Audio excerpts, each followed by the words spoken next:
All right, we'd like to welcome Brandon Matthews here to the 3M Open in 2022. Brandon, thanks for joining us. You're a sponsor exemption this week. You're making your fourth start on the PGA Tour. I don't know if you've had a chance to look at the golf course yet, but coming in here, what's kind of your expectation at this point, having just played 3 events on tour?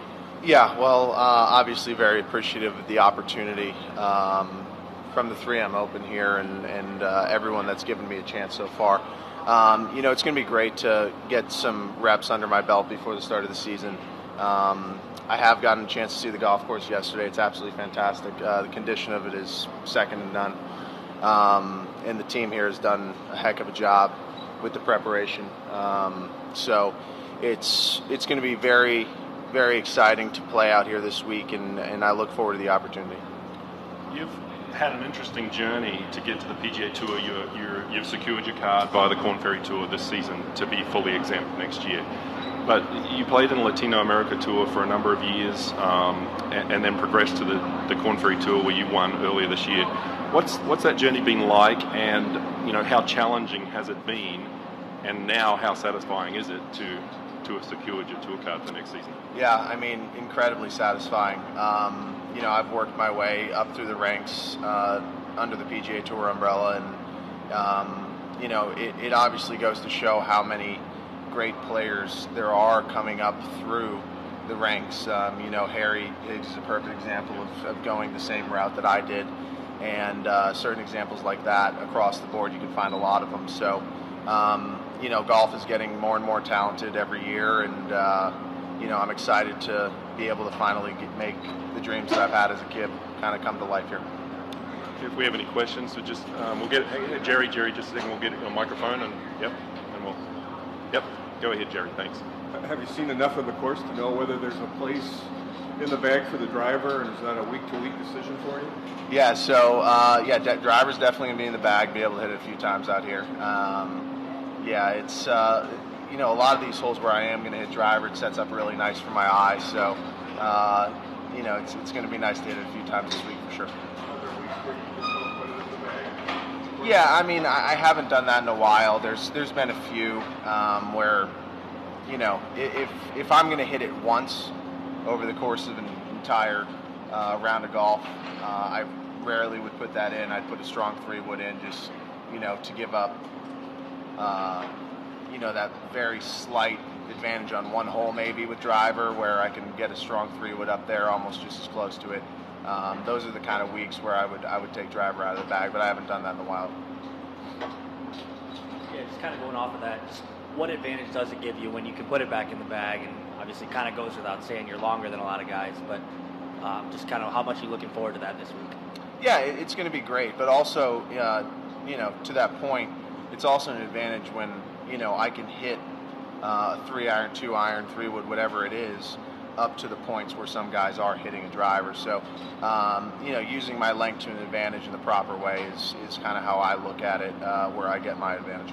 When did you realize that was a strength in your game? Like, how early in your life did you realize, like, I can hit it a little farther than other people? Pretty early. I mean, I played a lot of baseball.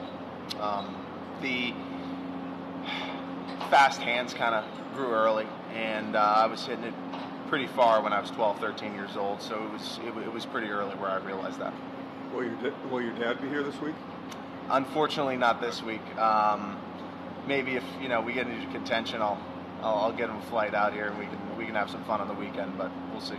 When you get your chances out here, do you find you draw a crowd at all from people who just want to stand behind you and see how far the trajectory of the ball is when you hit it? The support that I've gotten over the years playing golf from across the country, world, whatever it is, it's been tremendous. I'm incredibly thankful for the people that come out and support and watch me, and it's been a lot of fun. The viral moment from 3 years ago in Argentina, have you kept in touch with the guy? Yeah, we speak once in a while. Not as often as we did at obviously the first point when it happened, and quickly after that. But there's messages sent once in a great while, just checking in, kind of thing. When you come to a course like TPC Twin Cities, where the scoring is traditionally pretty low. Do you kind of salivate, or do you have that sort of feeling when you come to any golf course, just given your length and your, chance of making a lot of birdies?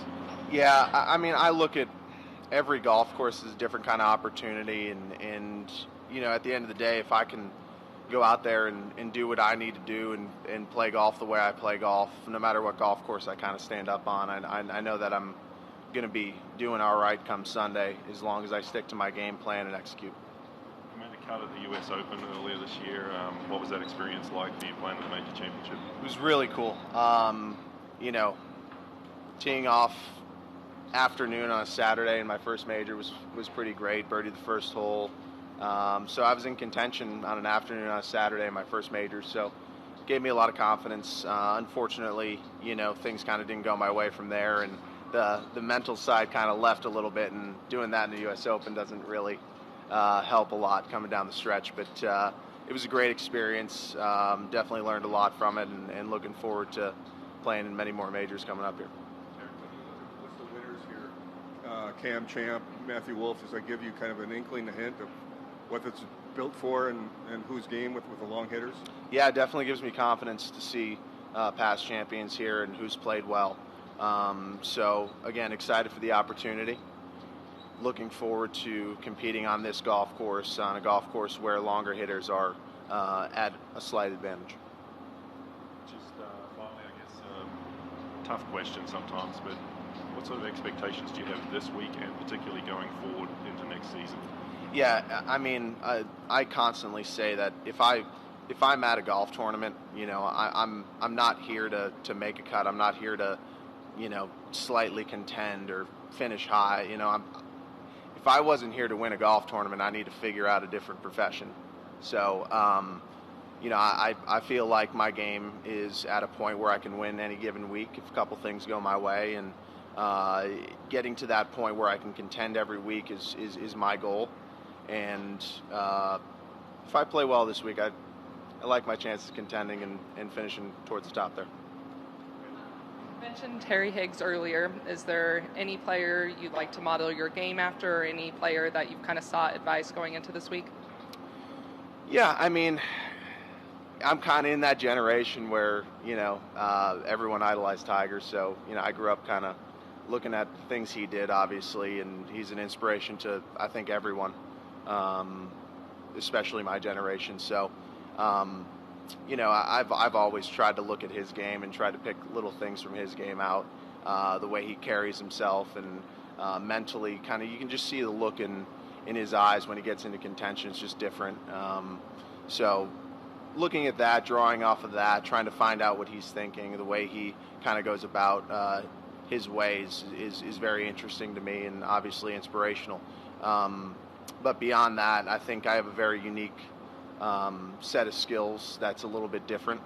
I've grinded really hard on my short game with my short game coach Brian Simmons, my swing with my swing coach Dale Gray, putting with Todd Sones now. He's been a tremendous help, and all of that has improved tremendously to the point where we're getting really close to getting exactly where we need to be, and that was my goal, to be ready and have a game that can be in contention week to week on the PGA Tour come this fall.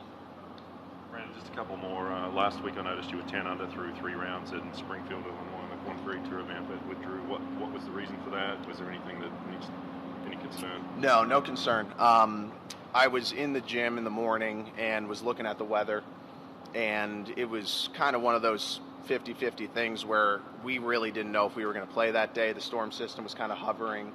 Didn't look like it was going to exit until mid-afternoon, really. So I kind of made the decision early to come up here and make sure I was rested, because I might not have gotten in until 4 a.m.